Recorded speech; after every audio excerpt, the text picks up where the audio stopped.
something and go all in on it. Yeah. Otherwise, don't even bother. Don't, like, buy it. Don't be like a gym membership. "Hey, I joined the gym. I'm gonna get fit now," and never turn up. Mhm. Yeah? Go all in. That is actually what I would say. Go all in, but part of that is choosing what's right for you, do it, go all in. Yeah. I know we've got a few minutes here. In today's training, we are going to be interviewing Joanna, one of our students who's been with us around 4 weeks now. Um, Joanna's come a long, long way, and we just wanted to share some of the amazing results that she's had. So, welcome in, Joanna. So, first of all, Joanna, basics. How old are you? Where are you from? And what exactly is it that you do for work? Why do you have to make that the first question? How old am I? Why does everyone wanna know that first? I believe I may be 63. I was born in 1961, so way before you even thought of, Luke. So, yeah, let's get that out there straight away. Thank you. My name is Joanna Toch. I have a business called Family Law Cafe, and it is offering services online, which is in a family law case, any problem you have, you come to us.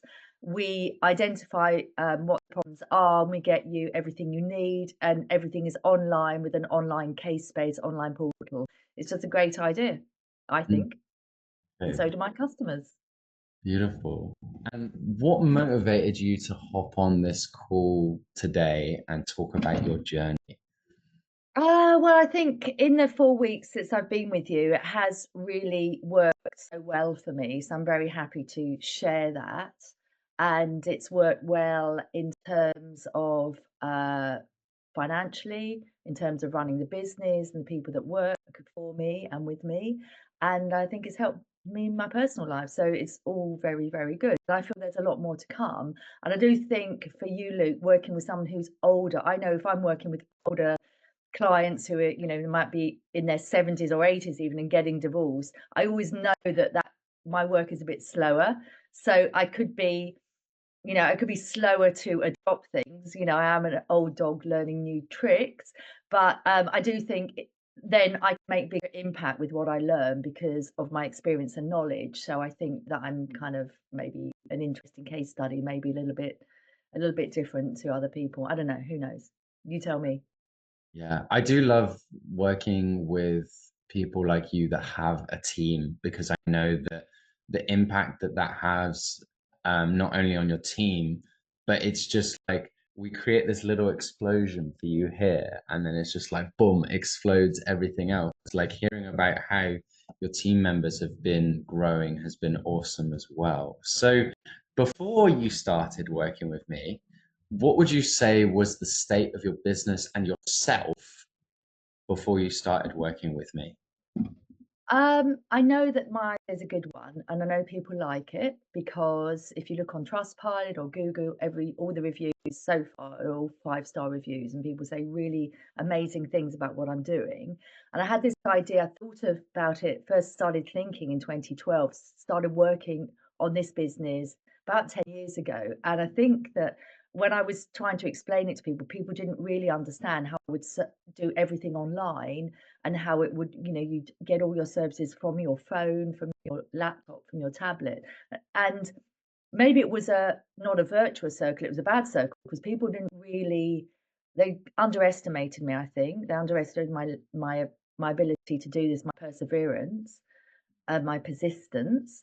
And even now I still get that. People don't really always get it.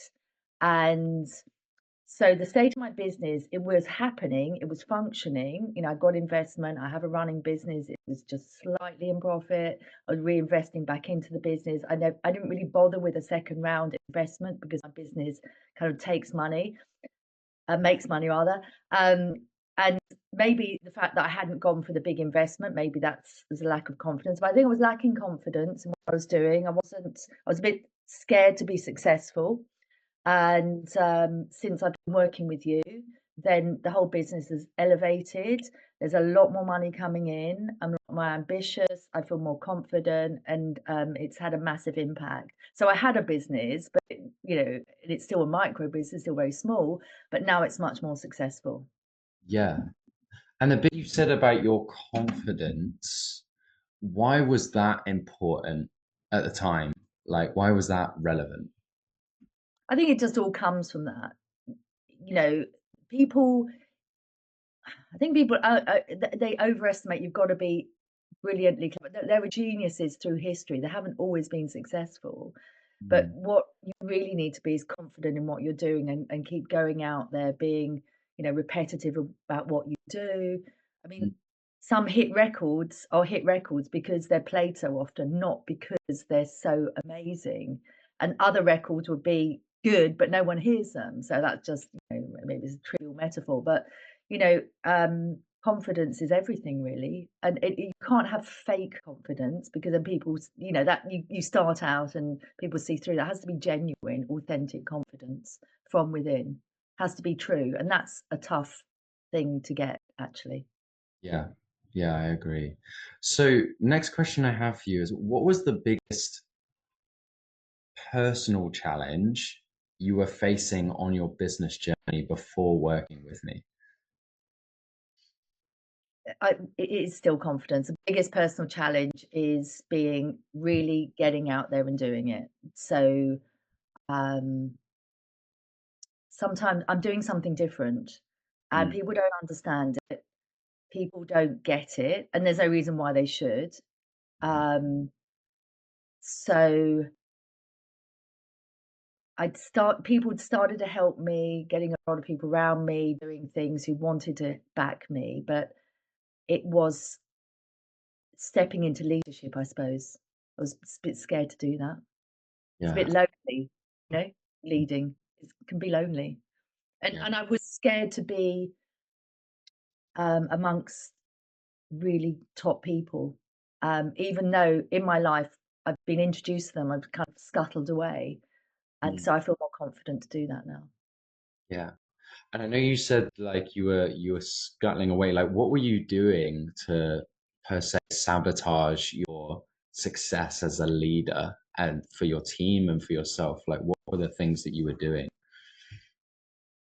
I was doing everything I could really, just being quite deferential. Sometimes I'd come up with ideas.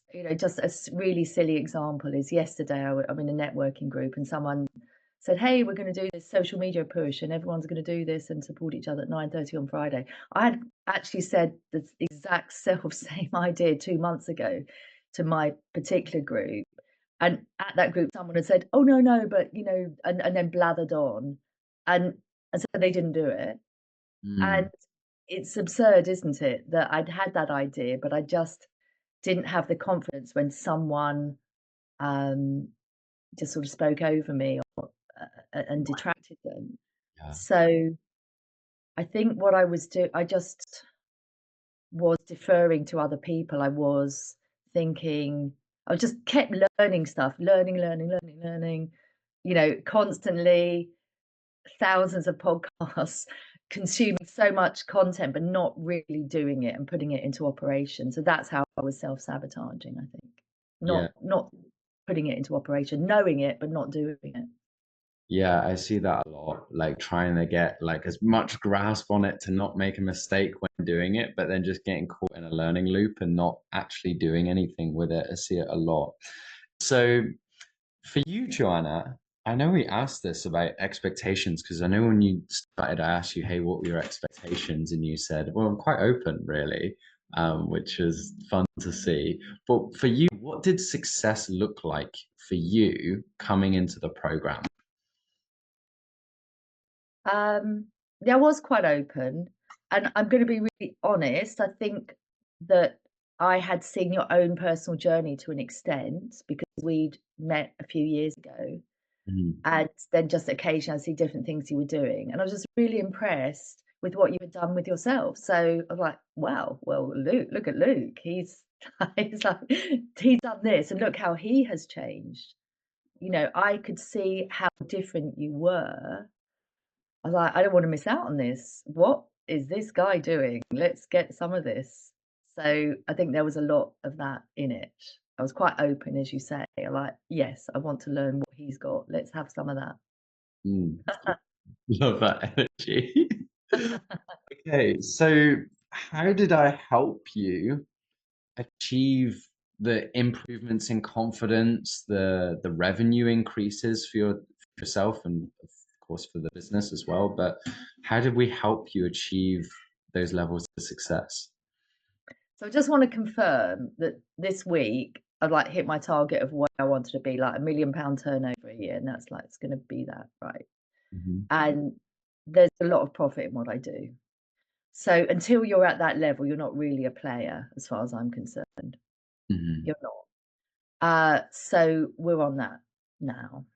Hmm. Yeah, you've got to keep the consistency, obviously.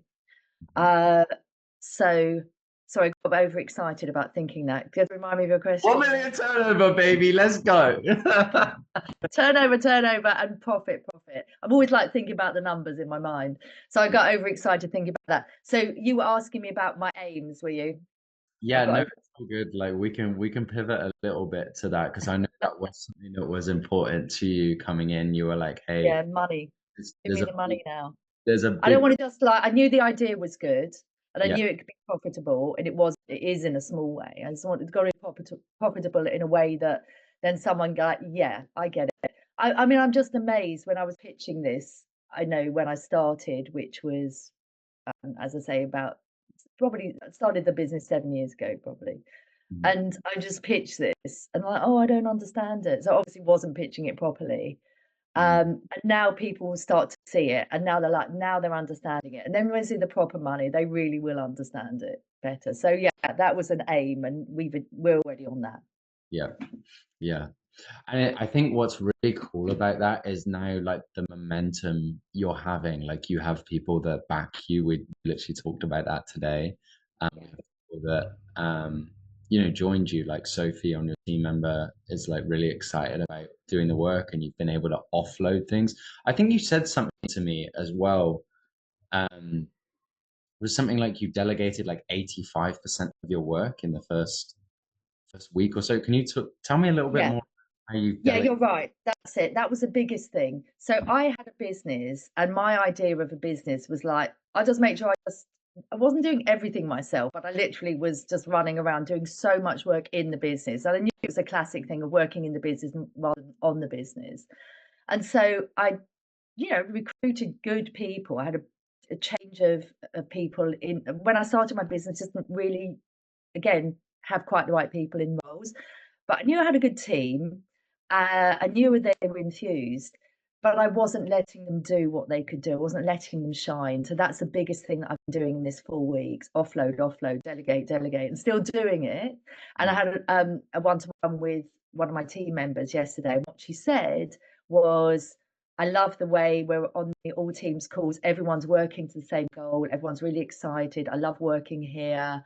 And she was also talking about how she just gets on with her work, and she's just exceeded my expectations because I've allowed her to do her job. Whereas I wasn't doing that. I was interfering. I wasn't growing this business. So it's really bringing on other people, leading, and I was scared to lead. I thought if I work very hard, that's enough, and it isn't. And it's not about how hard you work. It is. I mean, I will always be motivated, but mm, it's how you lead, and I've been learning to lead much better.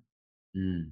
Yeah, powerful, powerful, powerful stuff. And it's so exciting for you because the more you lead, the more your expansion grows. It's just an extension of you and your mission and the excitement and buzz and the talent that you've brought in as well. So um, that leads me to the question of how did I help you achieve that success before we segued a little bit? That was it. So I think this is really important for people to know because you have so much knowledge and have done so much work on all the different, um, the different schemes and personal growth. Or you've looked at everything in a sort of similar way that I have, and you really figured it out. Because what you do, you offer a combination of a lot of resources. You have a program, but there's a really bespoke element. So you are tailoring what you do to the people on your program. And I think I've been on other programs and it's very standard and they have a way of doing it and they're just throwing stuff at you. So when you're on the program, you're just a bit lost, the bobbing about. And if you think about it, probably only about 10% of people are going to succeed on that, because if that program fits their needs, yeah, great. But there's always that personal element. In one of our early calls, I remember just like being in floods of tears, and I'm someone who doesn't cry. And, like, "Ah," and just getting out that inner work, something that was really personal to me, and it just shifted. It shifted me early on, and you had the perception to explore that, and it's just a very personal way of working. And I would doubt whether anyone coming on the course would not succeed, because they would get that. I learned so much on the group calls. There's stuff they're like, "Oh, I just didn't know that." And that kind of like that amazes me, because I make it my mission to try and find out about everything. If I'm doing something, I work really hard at it, try and find out all the information. But you're so ahead of me, and I learned so much on these calls. But also there's the personal element. So you've got all of that information, and then that you look at people and do what's necessary for them. Mm. And I don't know any other courses that do that. Yeah. I think it's something that's been lost in the industry. You similar to how you're being a standout person in the industry, you're doing things that other people aren't doing. I feel people used to do what I do, but I think in the name of like profit and marketing and sales and making it scalable and growing and as many people as you can at once, I think valid, but it just doesn't align with me. I'm like, no, like somebody comes to me to have a transformation. So we will facilitate that transformation to the best of my ability. It's not like, oh yeah, just go through this group program and all these materials and then be like, well, I'm 12 weeks in and I don't feel like I've done anything.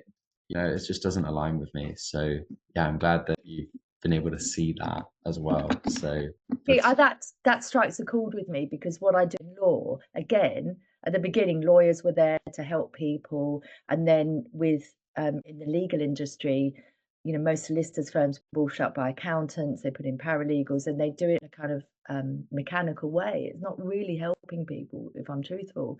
So what I'm get back to, and I always don't even feel it's a very high bar, but people that come to Family Law Cafe, we just find out about them, and then we get them all the resources they need. So I think this is really aligned, the way you work, the way I work. I think that if you do that, you will be successful, because we're thinking about our product. We're not just picking up a package that someone else is doing. And if you can imagine, if you're duplicating something, every time you duplicate, usually the image gets a bit weaker and weaker and weaker. Yeah. So with you and I, we're doing something where we're going into something and thinking about, yeah, what's the best way to do this? And so it's a strong product. yeah. And it's not unscalable either what you're Oh, doing.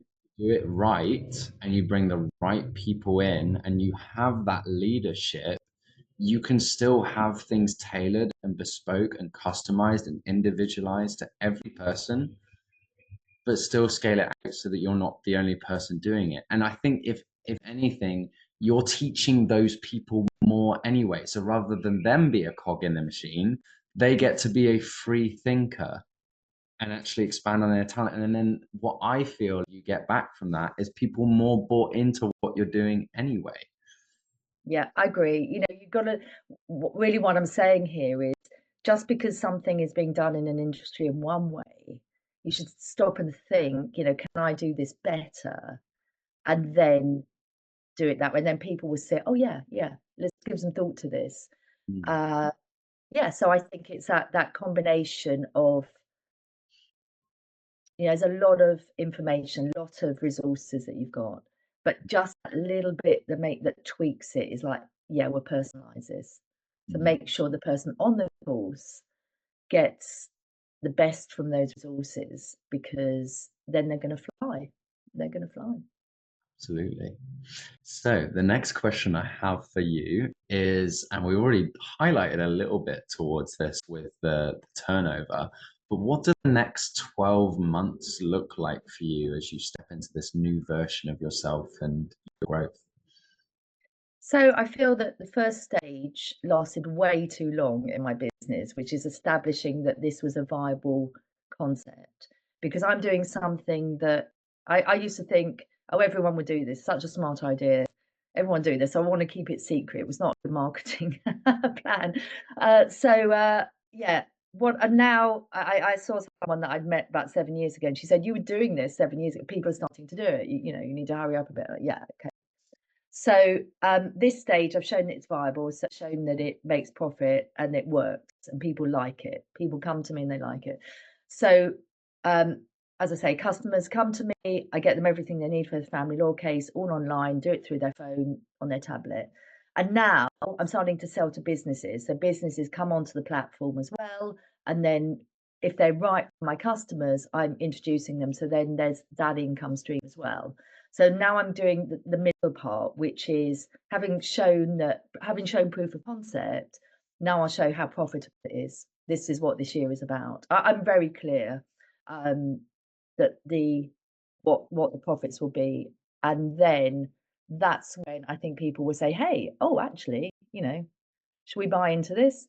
And that's up to them, isn't it? And then it becomes a saleable business. It's definitely one that can, I've got I'm gonna be opening an office in Birmingham. So we're in London, Birmingham, and Cardiff this year. So I'm very clear about what will happen this year, and it will be very profitable, high Mm. turnover. It, it will all work, and then it's as of next year, uh, whether it's franchised, whether it's sold, what we do with it. Yeah, yeah.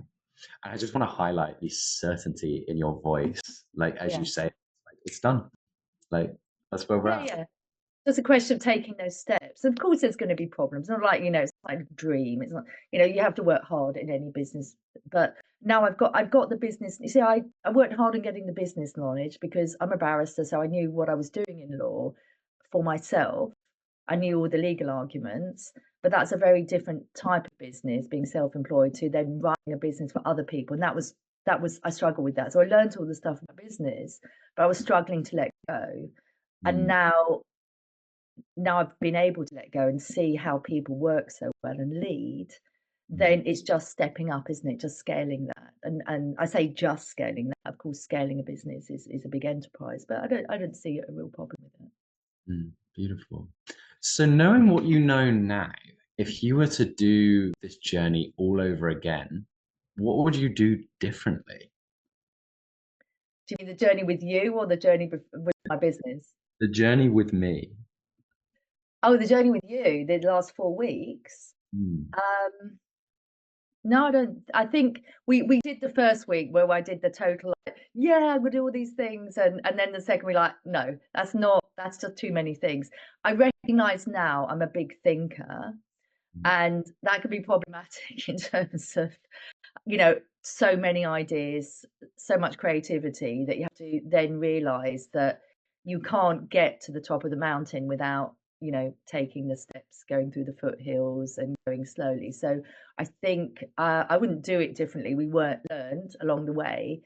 And now we are being more, second week, okay, we just make it less things and make sure I do them. And so that's why I like about it being really bespoke, because in another group, they would have kept me pressing on. I would have felt like a failure. But we recognized I just put too many things for 1 week. It wasn't going to happen. yeah. So I don't think I would change that. I think we just learned. I think it's all gone exceedingly well. I'm very happy with it. I was a bit lost with some of the resources at first. Um, but I knew that coming into it. I always tend to take on a lot, and sometimes I need to slow myself down. So Mm, that's important for me. yeah. Yeah, we Yeah. all learn. Yeah, and that's the thing I love about having it like so tailored to you is like I get to shoot those extra little videos for you and to guide you and tweak things as we go as well. And yeah, I feel like you've already kind of answered this, but I'm going to answer it anyway. What's been your favorite part of the program so far?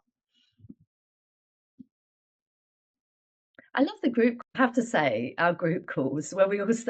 I was at did one of them, and I know you wouldn't recommend this, but actually at London Bridge Station in a cafe, and you got us all sort of saying this thing, and I was like, yeah, and of course these commuters come out. I went sat outside and I said stuff, and like it was quite amusing.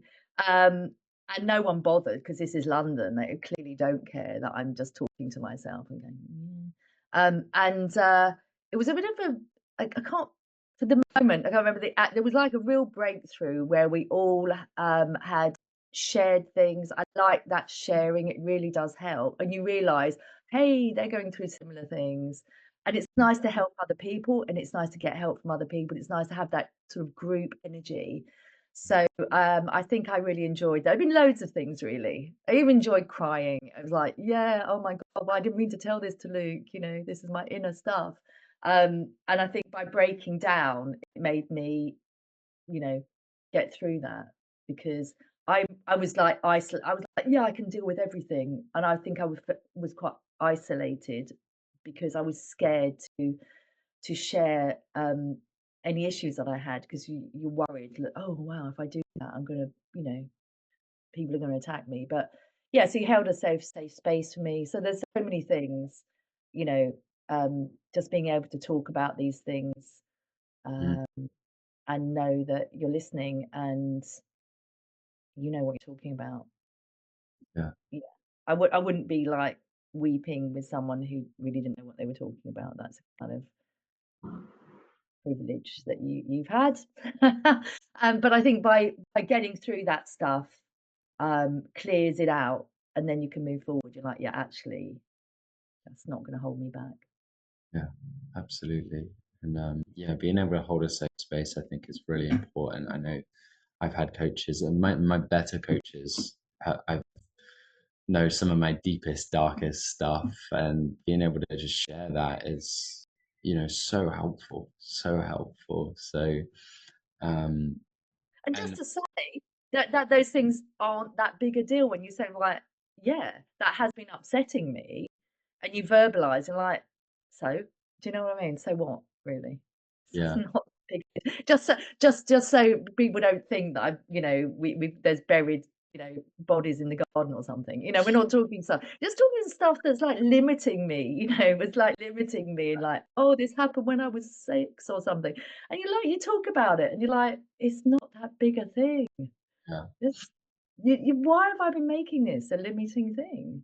Yeah, there's a weight it holds from not releasing it for so long, and then when you release it, it's not actually there's not a weight to it anymore. But Oh, until well, you take that weight off you, it can feel like the world's on your shoulders for, until you get that opportunity to release. So definitely, can I also, because I know you only asked for one thing, but there's so many things.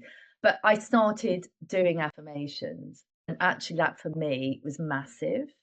hmm Even though I'd read about them, knew about them, heard about all years of it, and I'd sometimes did a little bit, but just the routine of having a morning routine, just bringing me back, making, whenever I feel like, oh my God, it's all going too fast and panicking a bit. So getting to my morning routine. And I think particularly, having a little bit of time, silence, meditation, whatever you want to call it, doing the affirmations and writing my affirmations and saying those. I was literally shouting, almost like in the mirror, talking them really boldly today because that I think was a core thing that's made a difference to me. Such a simple thing, but you got me to do it. yeah, it's the same for me. Like am infatuated with affirmations, and I hear people be like, "Oh, like, you're gonna go tell yourself you love yourself in the mirror." I'm like, "Yeah, I fucking will," because I didn't for a long time. I would be telling myself I hate myself in my head, not out loud. But Yeah, yeah, it's yeah, like you need it. You need it. yeah, exactly. Exactly. It's so powerful. Mm, Completely changed everything. And my personal life has completely changed. Like my partner's just laughing and smiling all the time because I'm just good to be with now. mm, He's so happy. He just can't believe his luck. He's got such a lovely, happy, amazing part. He always told me I was amazing, and he could never understand why I was so negative about myself, and we couldn't get past that. He said, "I don't understand why you," and yeah, I'm not that person anymore. So that's really changed. So if you have a happy home life, it's all good. mm. And I've always poured a lot of my energy into my business. I do a lot. I do external things and sport and stuff. Um, pour a lot of energy into my business, and then he was getting the kind of, the slightly sad, broken person. No, I wasn't broken, but you know what I mean. I wasn't as positive as I am now. So now he's getting the positive person. Even I'm positive when he's not perfect. You know what I mean? I'm like, yeah, I get it. I'm not so hard on him, and yeah, we're just happier, and I think that that always helps. You don't wanna have conflicts in your personal life. No. And maybe I'm generalizing, but I think women in particular, they relationships are important. I mean, I deal with family law. I know how relationships can really affect your work balance. Is what I specialize in. Is like get through your divorce quickly because it's you need to move on. But I Mm, think in my own life to be completely happy is just helps me in my business life. mm. Yeah, it's so important to have stability in your personal life as you're growing and expanding. I was saying to another student of ours about how much progress he's had since having more stability in his personal life. He's happier, he has more energy, he's showing up for himself in the gym more. Like hasn't missed a gym session in the last like 4 weeks because he has more stability in his personal life, and it's so overlooked, but it's so important as well because when you're not at work, that's somebody that you're spending the most of the time with. So you need to have a strong self concept, a strong.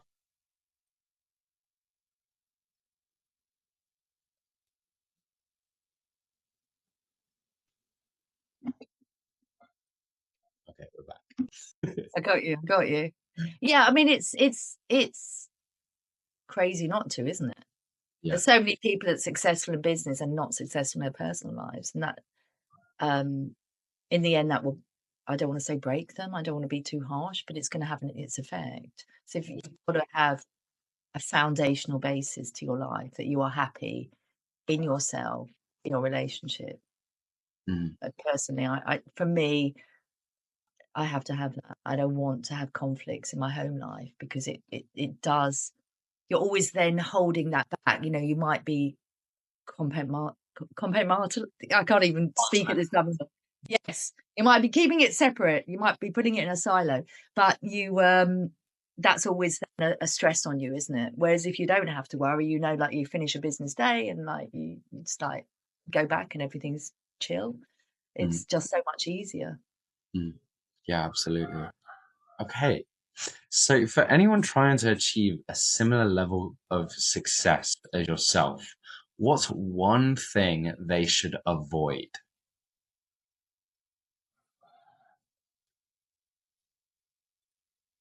Just rushing into choosing something that may not be right for you. Mm, Self-awareness is key, isn't it? So think of, me we're all completely different. So try and not just choose what someone else is right for someone else. Choose something, think, who am I? So avoid just, hey, you know, um, they've got loads of people doing this course or, that's popular. What's right for you? You just look into it. Just avoid avoid sort of a shallow decision because it's going to be really important to you. Because you might then do a course and it doesn't work and you think it's you. mm, And maybe it's not you. Maybe it's the course provider. Maybe they're not really thinking it through. yeah. So I would say just avoid sort of shallow judgment, avoid avoid sort of rushing into something that may not be the right thing for you. Does Mhm. that make sense? Yeah, I'm in agreement. I think the more I've grown in my investments, I remember the first one I did, which is the same program that I dive into. I'm very grateful for my upbringing and having an entrepreneurial parent. So, when they told me to go and do something, I was like, okay, cool, I'll just go and do it. But, there was a lot of people in that program that didn't go and do stuff and didn't take action and didn't get individualized support as much as they needed to. And it's hard to see, you've got 20 people in a mastermind versus another 1,000+ people in the overall program. For only 20 people to ascend into the next level, is tough. And it's also why we do the one-to-one with people now because it's like everybody has their own journey. You have to get custom support. You can't just I mean, sometimes, you can get a book, you can get a podcast, you get a course, and it's for that one particular thing and it can work. But then, it's like, are you following through on it? Are you implementing? Do you get the support when you need it? And that can be a tough thing when people go through stuff. Yeah, I'm going to add, and I was just reflecting on it. I think what was really nice was it's a bit like you can go to counseling or therapy or whatever, and you can't just say, going to that will be good for you. It depends who you're working with, doesn't it? So what was really nice, I had the initial call with you, and I knew a little bit about you, so I just felt very comfortable with that. So I think people just look around, just choose what's right for you. It's that people come to me at Family Law Cafe. We're not necessarily going to work with them. They've got to be the right people, because the last thing I want is someone to come and work with me and that not go well. That's not good for my business. Yeah. So I think it's a two-way process, that if you're doing a course, make sure that this is the right one for you. It's, you shop around, find the right one for you, because you don't want to invest if you're going to do it. And the other thing, if you're going to do it, go all in. Mhm. I hope you feel that I have gone all in, Luke. I don't know. Is that Yeah. fair? Hey, you're an all I've in. still probably got work to do. Sorry? That's why we're talking, because you've gone all in. I've gone all in. If you're going to do it, I think those two things go together. So choose carefully, go and then get something and go all in on it. Yeah. Otherwise, don't even bother. Don't buy it. Don't be like a gym membership. Hey, I joined the gym. I'm going to get fit now, and never turn up. Mhm. Yeah? Go all in. That is actually what I would say. Go all in, but part of that is choosing what's right for you. Do it. Go all in. Yeah. I know we've got a few minutes here until our group call, so we'll look to close this up. So, can you give one piece of hard tactical advice to anybody who's listening and might be on the fence about diving into this thing with me, into this program? Well, come on. Let's end where we began. I'm 63 years old. Like, I'm doing it. What's your excuse? You know what I mean? It's like, oh, I'm 30. Oh, maybe I'm a bit old for this. No, come on. If I can do it, and I'm just thinking, yeah, I got another 30 years of this, but if I'm doing it now, what is your excuse? And, I don't even think gender is a thing. But yeah, I'm a woman, older woman doing this. What is your excuse? You have no excuse. Improve yourself. What have you got to lose here, really? You have everything to gain. You Whether it's looking better because you're gonna be hitting the gym, whether it's having more money, which is great, or whether it's better personal life, or probably all three, you have nothing to lose. Yeah, absolutely agree. It's very holistic what we do. It's like, yes, Yeah, on the face of it, it's like business, self-sabotage in your own way, but like you've shown with your personal relationship as well with your partner, and of course for your team as well, it's ever expansive because we're so focused on who you're becoming at a core. So Joanna, thank you so much for hopping on this interview with me. Just before we leave, if anybody wants to get into contact with you, has any questions or whatever, where is best to connect with you? so Family Law Cafe, we have a website, we're on Instagram, LinkedIn, X, TikTok, whatever, I can't remember all of the social media platforms. To send us a message.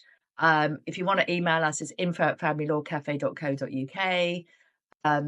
Just have a chat, particularly if you're going through a divorce or separation, or if you just want to find out about my journey, find out more about Luke. Please, I'm here just to help. And I just want to end by saying, not only get a better relationship with a partner, with my children, with my all the people that work at Family Law Cafe. As I say, we are a happy group of people. We're doing something interesting that we love. I love every day of my life. I'm having fun all the time. So get a hold of me, have a chat, email, DM, website. How's Well, that? Appreciate you. With that said, I'll see you in about 20 seconds, Joanna, in the group call, and appreciate all you guys listening. Again, if this resonated and you want to book in a consultation with us to apply and see if it's a good fit for you. Again, if it's not a good fit for me either, I'm going to say no and give you somebody else or give you some better resources. But yeah, with that said, come have a chat. The worst you can do is have a chat. Absolutely.